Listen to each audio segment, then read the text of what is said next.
ఆ వార్తలన్నిటి కూడా full stop పడ్డట్టుగా అయిందని చెప్పుకోవాలి. మీనాక్షి నటరాజన్కు మంత్రి కొండ సురేఖ ఫిర్యాదు.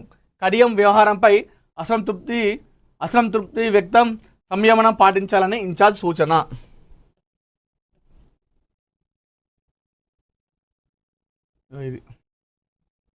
తెలంగాణ కాంగ్రెస్లో మంత్రి కొండా సురేఖ, స్టేషన్ కన్పూర్ ఎమ్మెల్యే కడియం శ్రీహరి మధ్య కొనసాగుతున్నటువంటి విభేదాలు పార్టీ అధిష్టానం దృష్టికి చేరాయి. కాంగ్రెస్ రాష్ట్ర వ్యవహారాల ఇన్ఛార్జ్ మీనాక్షి నటరాజన్ను మంత్రి కొండా సురేఖ మంగళవారం కలిసి కడియం శ్రీహరిపై ఫిర్యాదు చేశారు. తన ఆత్మగౌరవాన్ని దెబ్బతీసేలా ఎమ్మెల్యే కడియం శ్రీహరి వ్యవహరిస్తున్నారని, అనవసర వివాదాల్లోకి లాగుతూ తన ప్రతిష్టకు భంగం కలిగించే ప్రయత్నం చేస్తున్నారని ఆమె వివరించినట్లు పార్టీ వర్గాలు తెలిపాయి.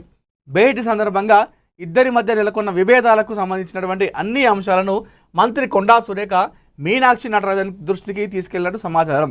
ఇటీవల చోటు చేసుకున్న పరిణామాలు, పరస్పర ఆరోపణలు, పార్టీకి కలుగుతున్న ఇబ్బందులను కూడా ఆమె వివరించినట్లు తెలుస్తోంది.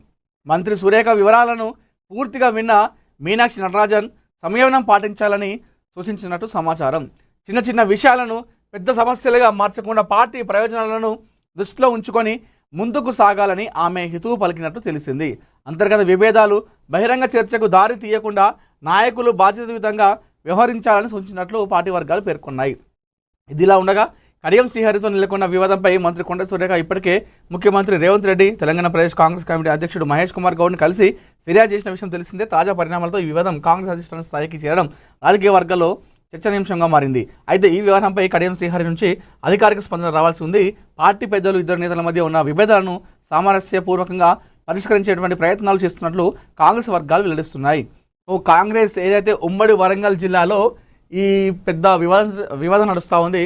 మంత్రి Konda Surekha versus station Ghanpur MLA Kadiyam Srihari మధ్య ఈ వివాదం గత కొన్ని నెలలుగా నడుస్తూ ఉంది. ఆధిపత్య పోర్ అని చెప్పేసి అనుకోవాలి మనం. గతం నుండి వీళ్ళకి అంటే ఒకరు టీడీపీలో ఉంటే మరొకరు కాంగ్రెస్లో ఉన్నారు. ఆ తర్వాత ఒకరు బీఆర్ఎస్కి వచ్చిన ఒకనొక సమయంలో ఇద్దరు కూడా బీఆర్ఎస్ పార్టీలో ఉన్నారు. తర్వాత మళ్ళీ బీఆర్ఎస్ మళ్ళీ కాంగ్రెస్ అయింది. మళ్ళీ ఇప్పుడు కాంగ్రెస్లో ఉన్నారు. సో ఇక్కడ ఇది ఏమవుతుందంటే ఆధిపత్య పోర్ అనేది ఇద్దరి మధ్య కనిపిస్తూ ఉంది. నేను ఎక్కువ అంటే నేను ఎక్కువ,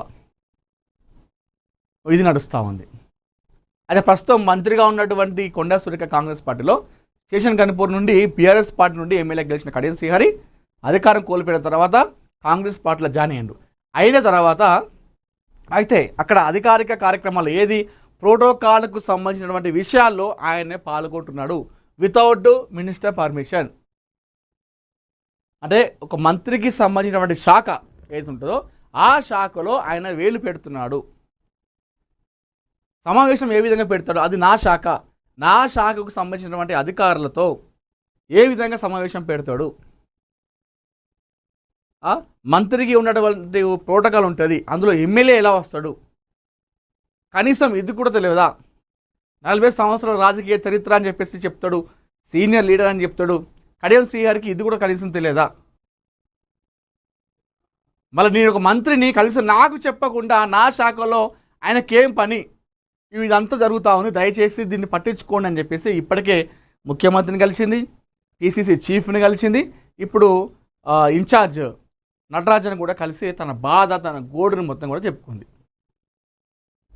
సో ఆమె కూడా ఇది మెల్లగా చేద్దాము, దీన్ని బయట పెట్టద్దు, ఏమైనా ఉంటే లోపలనే చూసుకోవాలి, మనం బయటికి రావద్దు, ఇది పార్టీకి నష్టం చేకూరుస్తుందని చెప్పేసి ఆమెను బుజ్జగించే ప్రయత్నం చేస్తున్నారు. దాంతోపాటుగా వాళ్ళిద్దరిని కూడా కలిపి ఇద్దరి మధ్య ఉన్నటువంటి వివాదాన్ని చెరిపేందుకు ప్రయత్నం చేస్తూ ఉన్నారు.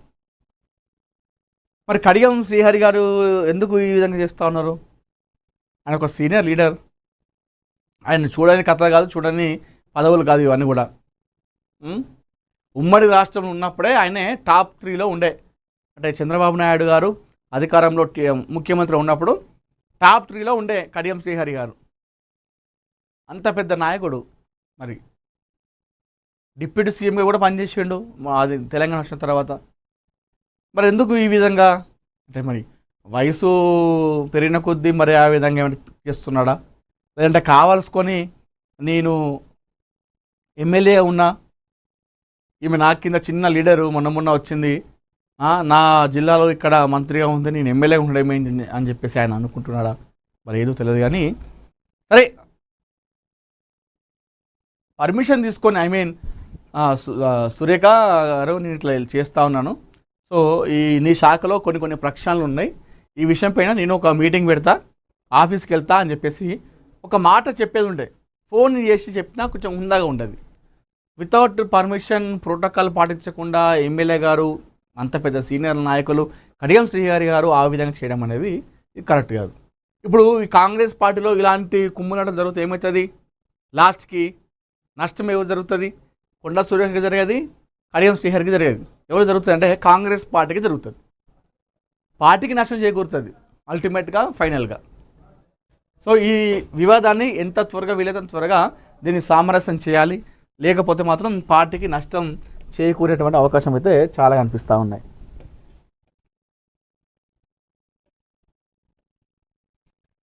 కరువు కాళేశ్వరంపై ప్రభుత్వం స్పందించాలి, Malkajgiri MP Etela Rajender demand.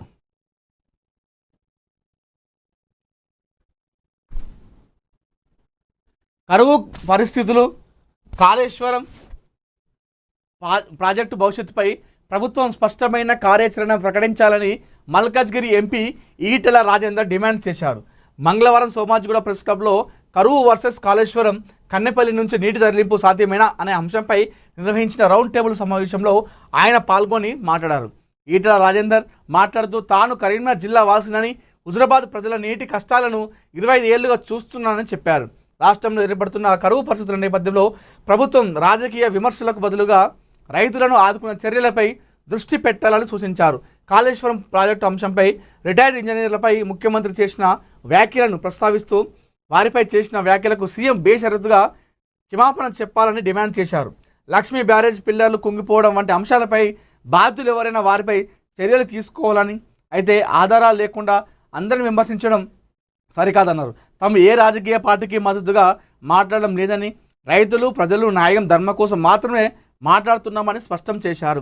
Sriram Sagar, lower Manair డ్యాంలు లక్షల ఎకరాలకు నీరు అందించాలనే ఉద్దేశంతో నిర్మించినప్పటికీ పూర్తి సామర్థ్యంతో ఉపయోగించుకోలేకపోయామని గుర్తు చేశారు.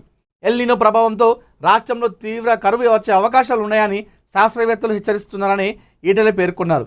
ఇప్పటికే పత్తి విత్తనాలు మొలకెత్తేందుకు రైతులు బిందెలతో నీళ్లు పోస్తున్న దుస్థితి నెలకొందని, ఇలాంటి సమయంలో ప్రభుత్వం వెంటనే సాగునీటి సరఫరాపై నిర్ణయాలు తీసుకోవాలని చెప్పేసి కోరారు. కన్నెపల్లి వద్ద భారీగా నీరు వృధాగా సముద్రంలోకి వెళ్ళిపోతుందని, ఆ నీటిని ఎత్తిపోస్తే అవకాశాలను ప్రభుత్వం పరిశీలించాలని సూచించారు. ఎల్లంపల్లి నుంచి ఎన్టీపీసీ, జెన్కో, హైదరాబాద్ తాగునీటి అవసరాలకు నీటి కేటాయింపులు ఉన్నాయని గుర్తు చేస్తూ అందుబాటులో ఉన్నటువంటి నీటి వనరులను సమర్థవంతంగా వినియోగించవలసిన అవసరం ఉందని చెప్పేసి చెప్పడం జరిగింది. కాళేశ్వరం ప్రాజెక్టుకు సంబంధించి జాతీయ ఆనకట్టల భద్రతా సంస్థ సూచనల మేరకు అవసరమైన అత్యవసర చర్యలు ఎందుకు చేపట్టలేని ప్రభుత్వాన్ని ప్రశ్నించారు. ఇది కథ. నేను కరీంనగర్ జిల్లా వాసిని, నీటి కష్టాలు ఎలా ఉంటాయో నాకు తెలుసు. హుజురాబాద్లో 25 ఏళ్ళుగా నేను చూసిన హుజురాబాద్ కాన్స్టిట్యూన్సీ పరిధిలో.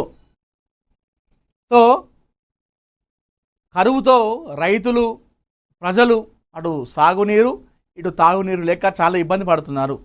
అటు కాళేశ్వరం ఉండి ఇటు లోయర్ మాన డ్యాము ఆ ప్రాజెక్టు ఉండి కూడా నీటిని ఏ విధంగా ఉపయోగించుకోవాలో ఆ విధంగా ఉపయోగించలేకపోయినాం అని చెప్పేసి చెప్తా ఉన్నారు. అయితే నేను ఈ ప్రాజెక్టుల గురించి మాట్లాడితే